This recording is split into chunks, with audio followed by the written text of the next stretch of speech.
Hello friends, welcome to More sir academy. नमस्कार मित्रांनो, More sir academy ह्या यूट्यूब चॅनलवर मी दीपक मोरे आपलं स्वागत करतो. मित्रांनो, आजच्या व्हिडिओमध्ये आपण अभ्यासणार आहोत standard 8 science chapter number 5 inside the atom ह्या चॅप्टरची टोटल एक्सरसाइज मित्रांनो आपण आजच्या व्हिडिओमध्ये अभ्यासणार आहोत. याआधी मित्रांनो आपण चॅप्टर नंबर 1 पासून ते 4 पर्यंत टोटल एक्सरसाइज कंप्लीट केलेले आहेत. ज्या विद्यार्थ्यांनी ते व्हिडिओ पाहिले नसतील तर वरील आय बटनला क्लिक करून तुम्ही ते पाहू शकतात. तसेच त्याची लिंक आपल्या डिस्क्रिप्शन बॉक्समध्ये सुद्धा दिलेली आहे. मित्रांनो, आपल्या मोरे सर अकॅडमी या यूट्यूब चॅनलच्या माध्यमातून आपण ऑल एक्सरसाइज या ठिकाणी कंप्लीट करत आहोत. या एक्सरसाइज अभ्यासण्यासाठी जर का तुम्ही चॅनलवर नवीन असाल तर चॅनलला लगेच सबस्क्राईब करा व बाजूची बेल आयकॉन दाबून ऑल नोटिफिकेशन सिलेक्ट करा. चला तर मग मित्रांनो, वेळ न घेता सुरुवात करूया आपल्या आजच्या या एक्सरसाइजला. फर्स्ट क्वेश्चन मित्रांनो आपल्याला दिलेला आहे आपल्या एक्सरसाइज मध्ये, तो म्हणजे आन्सर द फॉलोइंग. खालील प्रश्नांची उत्तरे लिहा. हा आपल्याला पहिला प्रश्न या ठिकाणी एक्सरसाइज मध्ये दिलेला आहे. काय आहे पहा, what is the difference in the atomic models of Thomson and Rutherford. विचारला आहे की थॉम्सन आणि रुदरफोर्ड यांनी तयार केलेलं जे काही ॲटॉमिक मॉडेल आहे यांच्यातला डिफरन्स काय आहे तो आपल्याला विचारलेला आहे. तर पहा मित्रांनो, आन्सरिंग करताना आपण व्यवस्थित दोन ठिकाणी त्यांना बॉक्स तयार करायचे आहेत. मग थॉम्सनची थेरी काय आहे आणि रुदरफोर्डची थेरी त्या संदर्भात काय आहे तर लक्षात घ्या. म्हटलं या ठिकाणी थॉम्सनने state that electron are implement in a positive charged solid material which is spherical in shape. आणि त्यानंतर रुदरफोर्डने काय सांगितलं, state that an atom is compounds of an atomic nucleus around which electrons are revolving in an orbit. म्हणजे या ठिकाणी आपल्याला Thompson सांगतात की जो काही इलेक्ट्रॉन आहे हा इलेक्ट्रॉन पॉझिटिव्हली चार्ज आहे आणि तो सॉलिड मटेरियलचा आहे आणि तो स्पेरिकल शेप मध्ये आहे. तर आपल्याला रुदरफोर्ड काय सांगतात तर लक्षात घ्या, स्टेट दॅट एन आयटम म्हणजे तिचे काही स्टेट आहेत ते कंपाऊंडच्या स्वरूपात आहेत. कोणाचे? इलेक्ट्रॉनचे. आणि ते ॲटमच्या न्यूक्लियस मध्ये आहेत आणि त्याचे ते जे आहेत त्याच्या ऑर्बिट मध्ये ते काय करत आहेत, रिव्हॉल्विंग करत आहेत. असं या ठिकाणी कोणी सांगितलं? रुदरफोर्डने.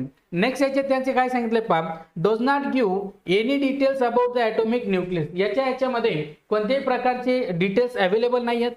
त्यानंतर रुदरफोर्ड सांगतात की explain about the atomic nucleus. त्यांनी त्यांचं जे काही न्यूक्लियस आहे ते एक्सप्लेन केलेलं आहे.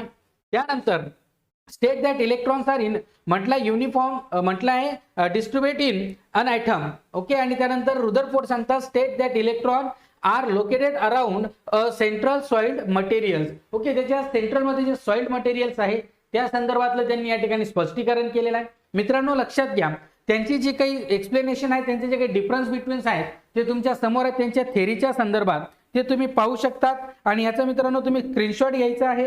Take a screenshot and come to the next question. यानंतर आपण नेक्स्ट क्वेश्चन कडे जाणार आहोत. मित्रांनो पहा, नेक्स्ट क्वेश्चन आहे, what is the mean by valence of an elements. What is the relationship between the number of valence electron and valency.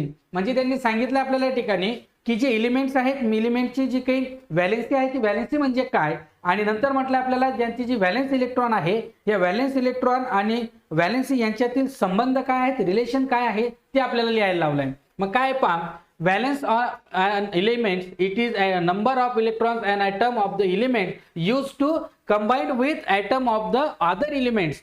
आणि काय म्हटलंय नंतर पुढे पहा, it is the combine power of atom of the elements. म्हणजे या ठिकाणी काय सांगितलं मित्रांनो पहा, ज्या ठिकाणी व्हॅलेन्सी कोणाला म्हणतात तर व्हॅलेन्सी ज्याला म्हणतात ते लक्षात घ्या, एलिमेंटच्या लक्षात घ्या एलिमेंटच्या ज्या काही ॲटम्स आहेत त्या ॲटम्स मध्ये ते जे काही इलेक्ट्रॉन्स आहेत, इलेक्ट्रॉनची जे काही गेन करण्याची आणि किंवा ऍक्सेप्ट करण्याची जी काही कॅपॅसिटी आहे इलेक्ट्रॉनची, ती ऍक्सेप्ट करण्याची जेवढी इलेक्ट्रॉन्स असतील किंवा गेन करण्याचे जे इलेक्ट्रॉन्स असतील ते असतात त्यांचे व्हॅलेन्स इलेक्ट्रॉन.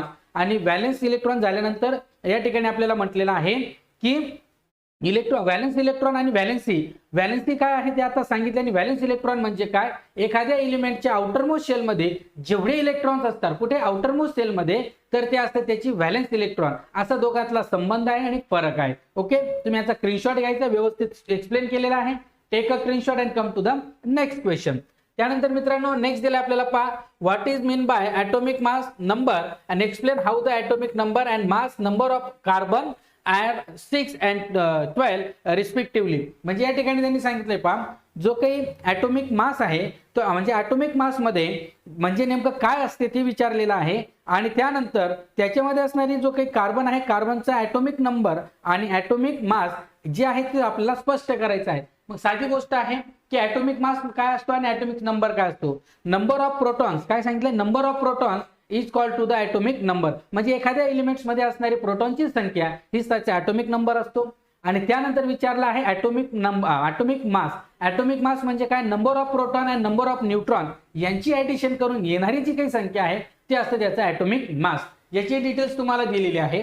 त्यानंतर डी दिलाय व्हॉट इज मीन बाय, या ठिकाणी म्हटलं आहे subatomic particle give before brief information of 3 substance particles with reflection to electrical charge mass and location. म्हणजे त्यांनी या ठिकाणी सांगितलं आपल्याला एखाद्याचा जो काही अणुअंक जो आहे किंवा अणुकण जो असतो, पार्टिकल जो असतो तो नेमका काय असतो, तो इलेक्ट्रिकली काय पद्धतीने कशा प्रभारित आहे, कशा चार्जेबल आहे, त्याचा ॲटॉमिक मास, त्याची जी काही पोझिशन आहे, त्याची जी ठिकाण आहे, स्थान आहे, या संदर्भातील त्यांची जी काही माहिती जी आहे, इन्फॉर्मेशन जी आहे ती आपल्याला विचारलेली आहे, ती तुमच्या समोर आहे. Okay, take a screenshot. तुम्ही याचा स्क्रीनशॉट घ्यायचा आहे आणि नंतर आपण वळणार आहोत नेक्स्ट क्वेश्चन कडे. ओके, मग नेक्स्ट क्वेश्चन मित्रांनो पहा, जो काही इन्फॉर्मेशन विचारली आहे डी क्वेश्चनचा हा इथला आहे आणि उर्वरित भाग हा पुढच्या स्लाइड मध्ये आपण दिलेला आहे, जसा इलेक्ट्रॉन, प्रोटॉन आणि न्यूट्रॉन हे जे काही घटक आहेत हे. Okay, take a screenshot and come to the next question. त्यानंतर नेक्स्ट क्वेश्चन आहे मित्रांनो question number 2, give scientific reason. शास्त्रीय कारणे आपल्याला विचारलेली आहेत. त्याच्यामधला आपल्याला पहिला दिलाय, काय म्हटलंय पहा, all the mass of an atom is म्हटलं आहे कन्सिडर्ड इन द न्यूक्लियस. काय म्हटलंय, considered in the nucleus. B म्हटलं ॲटम इज इलेक्ट्रिकली न्यूट्रल आणि C atomic mass number is the whole number. Okay, म्हणजे पहिल्या याच्यामध्ये आपल्याला सांगतात की अणूची जे काही ॲटमची जे काही ॲटॉमिक मास आहे हे त्याच्या केंद्रामध्ये एकवटले असते, त्याच्या न्यूक्लियस मध्ये असते. याचं कारण काय. सेकंड मध्ये ॲटम इज इलेक्ट्रिकली न्यूट्रल. जे ॲटम्स आहेत ते इलेक्ट्रॉनिक कसे आहेत, न्यूट्रल का असतात. आणि थर्ड दिलेला आहे atomic mass number is a whole number. म्हणजेच काय की जो काही ॲटॉमिक नंबर आहे हा नेहमी पूर्णांकात असतो. याचं कारण काय, तर हेही तुम्हाला त्याचं टोटल मित्रांनो अँसरिंग केलेलं आहे. Okay, take a screenshot and come to the next question. तुम्ही याचा स्क्रीनशॉट घ्यायचा आहे आणि त्यानंतर आपण वळणार आहोत नेक्स्ट क्वेश्चन कडे. याच्यातला आपल्याला डी पण राहिलेला आहे पहा, ॲटम्स आर म्हटलंय stable through negatively charge electron are revolving with it. Okay, हाही त्याचं उत्तर या ठिकाणी दिलंय. त्यानंतर म्हटलंय डिफाईन द फॉलोइंग फ्रॉम्स. खालील जे काही घटक आहेत त्यांचे आपल्याला डिफाईन म्हणजे डेफिनेशन क्लिअर करायचे आहेत, व्याख्या लिहायची आहेत. कोणाची दिल्या आहेत पहा, ॲटम्स, आयसोटोपेस. ओके, त्यानंतर आपल्याला पुढे दिलेत अजून atomic number. Okay, atomic number तुम्ही आधी याचा स्क्रीनशॉट घ्यायचा आहे, टेक अ स्क्रीनशॉट. त्यानंतर पाहू आपण या ठिकाणी ॲटॉमिक नंबरचं सुद्धा तुम्हाला डिफाईन एक्झाम्पल सह दिलेले आहेत. त्यानंतर नेक्स्ट आहे मित्रांनो पहा ॲटॉमिक मास नंबर, त्याची दिलेले आहे. आणि नंतर म्हटलं आपल्याला मटेरियल इन न्यूक्लियस रिॲक्टर्स, म्हणजे जे काही आपलं रिॲक्टर्स आहेत अणुभट्टीतील जो मंदक आहे तो विचारलेला आहे, त्याचंही डिफाईन केलेला आहे. Take a screenshot.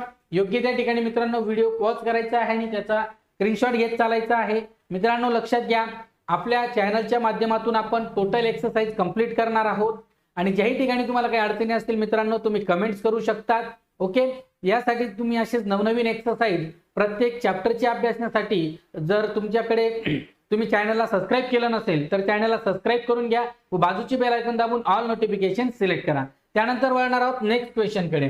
Question number 4, draw a net liable diagram. आपल्याला योग्य त्या ठिकाणी दिलेल्या डायग्राम काय करायचे आहेत, ड्रॉ करायचे आहेत. टोटल 4 डायग्राम्स आहेत. पहिला आपल्याला रुदरफोर्डचं दिलेलं आहे स्केटरिंग, ती तुमच्या समोर आहे. Okay, take a screenshot. त्यानंतर नेक्स्ट आहे थॉम्सन, जो आहे थॉम्सनचा ॲटॉमिक मॉडेल दिलेला आहे. Okay, take a screenshot. तुम्ही याचाही स्क्रीनशॉट घ्यायचा आहे.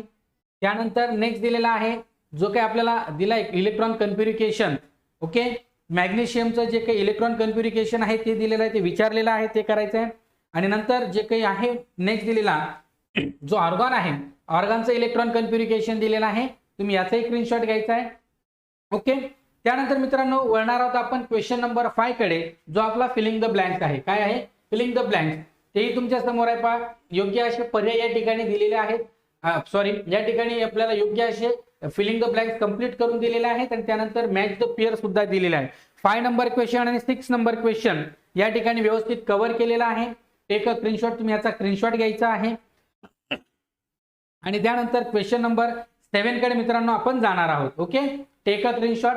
त्यानंतर मित्रांनो क्वेश्चन नंबर 7 दिला आहे. पहा, आपल्याला जो दिलेला आहे की खाली जो काही तक्ता आहे, जी माहिती आहे ती आपल्याला शोधून या ठिकाणी कंप्लीट करायची, ती प्रोव्हाइड करायची, ती तुमच्या समोर केलेली आहे. Okay, take a screenshot. तुम्ही याचा स्क्रीनशॉट घ्यायचा आहे मित्रांनो लक्षात घ्या, आपण आजच्या या व्हिडिओमध्ये जे काही आपलं स्टँडर्ड 8 मधलं जे चॅप्टर नंबर 5 आहे इनसाइड द ॲटम, याची टोटल एक्सरसाइज मित्रांनो या ठिकाणी आपण कव्हर केलेली आहेत. आशा करतो मित्रांनो की तुम्हाला हा व्हिडिओ आवडला असेल. व्हिडिओ आवडला असेल तर जास्तीत जास्त विद्यार्थ्यांपर्यंत शेअर करा. जर का तुम्ही चॅनलवर नवीन असाल तर चॅनलला सबस्क्राईब करा व बाजूची बेल आयकॉन दाबून ऑल नोटिफिकेशन सिलेक्ट करा. पुन्हा भेटूया मित्रांनो पुढच्या एक्सरसाइज मध्ये. Thank you for watching this video friends.